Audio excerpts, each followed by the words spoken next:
Ser. Itulah Pak yang menyebabkan berita hoak atau ghibah, dosa yang mengalir, namanya dosa jariah.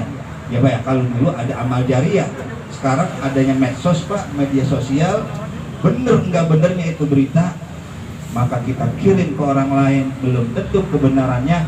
Kata Syekh Imam An-Nawawi Al-Bantani, haram hukumnya bagi kita orang awam yang nggak paham berita sosial, apakah itu benar, apakah enggak, maka bertabayunlah, bertanyalah kepada ahlinya, cari sumbernya, ini benar apakah enggak. Gara-gara gitu Pak, gara Bapak ngeser doang ini, ya ujung-ujung apa Pak? Terjadilah dosa jariah, dosa ngalir. Nauzubillah min. Itu yang kedua. Yang ketiga, kata Rasulullah, ya Allah, ini kenapa umatku disiksa, ini kuburan yang ketiga. Sama, bukan karena sholatnya, bukan karena ngajinya, tapi dia sering an-namimah, sering ngadu domba. Kalau bahasa orang keren, bahasa atas Pak, Bu, provokator. Kalau bahasa emak-emak nih, ngompor-ngomporin, manas-manasin tangga sama tangga biar gak akur, kan gitu ya. Itu namanya orang yang ketiga, itu namanya provokator. Saudara sama saudara biar gak akur bagaimana? Orang yang ketiga itu biasanya. Dan seterusnya. Yang model begini disiksa di alam kubur. Oleh karena itu, setelah mendengar jawaban dari Allah Pak, Bu, langsung Nabi kita Muhammad SAW mengambil di sekitar kuburan pelepah pohon korma, batangnya. Satu batang dibelah menjadi 3. 1, 2, 3. Ini terus nanya Sayyidina Utsman, ya Rasulullah, ente kenapa membelah batang korma jadi 3? Ya Utsman, dengan batang korma ini saya akan tancapkan di kuburan umatku. 1, 2, 3. Untuk apa? Ini batang korma selama ditancapkan di atas tanah buminya Allah, mereka pohon korma beristighfar, memohon ampunan kepada Allah Subhanahu wa ta'ala. Makanya Bapak jangan bingung, kalau kita habis nguburin, habis nguruk, sebelum pulang itu kan apa aja Pak yang ada batang pohon di kuburan tancapin, enggak pernah disiram, tumbuh sendiri, bahkan dia hampir tinggi. Itulah semakin dia tinggi ya Pak ya, batang pohon yang ada di kuburan, mereka beristighfar kepada Allah Subhanahu wa ta'ala. Dan istighfarnya pohon-pohonan ini Pak, Bu, untuk almarhumah yang ada di sekitar kuburan. Amin ya Rabbal.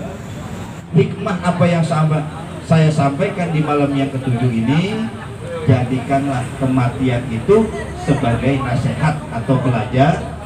Nasihat ada 2 Pak, Bu. Ada nasihat yang bersuara. Mana contohnya? Ustadz, Kiai, Habaib, ceramah, Habib Musa. Besok kagak sadar, biasa aja Pak. Ya. Ada nasihat yang gak ada suaranya. Apa itu? Kematian.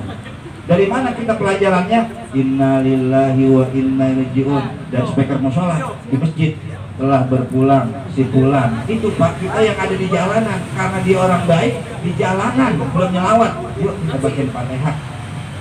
Karena dia orang baik, pelajaran. Ntar juga saya akan disiarin. Tapi sebaliknya Pak, innalillahi wa inna ilaihi raji'un, karena dia orang jahat semasa hidupnya Pak, apa kata temannya? Alhamdulillah. Berarti ngapa alhamdulillah? Gak apa-apa, mampus sekali. Emang apa? Gara-gara dia hidup dulu, tiap malam minggu bebek gue hilang di kandang. Ada gitu, ada ayam gua kalau malam minggu hilang, justru dia meninggal, udah ayam sama bebek saya di kandang aman di malam minggu. Makanya Bapak harus tahu ya, ada mayit, ada mayat, ada jenazah, bedain. Orang sama dia juga. Nih Pak, jangan tahu lah gitu. Kalau mayat masih di atas, kalau balik belum diapa-apain, itu namanya mayat. Ingetin, nah, besok ngaji keluar ulangan ini. Boleh nanti. Yang kedua, ada jenazah, udah dimandiin, udah dibungkus, dibawa ke masjid, masukin keranda, masukin mobil ambul. Makanya mobil ambulan namanya mobil ambulan jenazah. Nggak ada mobil mayat, nggak ada. Jenazah yang udah rapi.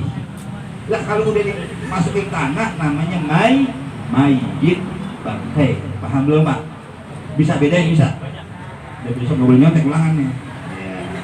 Kita nyelawat itu pelajaran. Nanti saya juga akan didatangin orang. Bapak Ibu harus tahu, orang yang meninggal tahu Siapa yang nyelawat, siapa yang gotong, siapa yang nyolatin, siapa yang ngomongin musola di masjid, dia tahu.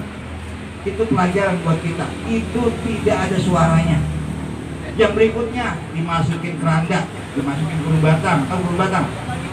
Mobil kendaraan kita yang terakhir dari STNK-nya itu. Itu naruh di apa? Di pojok masjid musola, kagak yang hilang itu. Siapa yang nyolok pasti mati. Iya bener. Itulah keranda. Terus ditaikin, ntar juga saya akan begini, itu pelajaran Pak. Dibawa ke masjid tadi apa? Saya akan disolatin begini. Sampai di kuburan, ntar juga saya begini.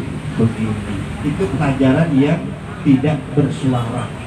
Makanya Pak, kafal bil mauti wa idza, kata Rasulullah, jadikanlah kematian itu sebagai nasihat buat yang hidup untuk pelajaran.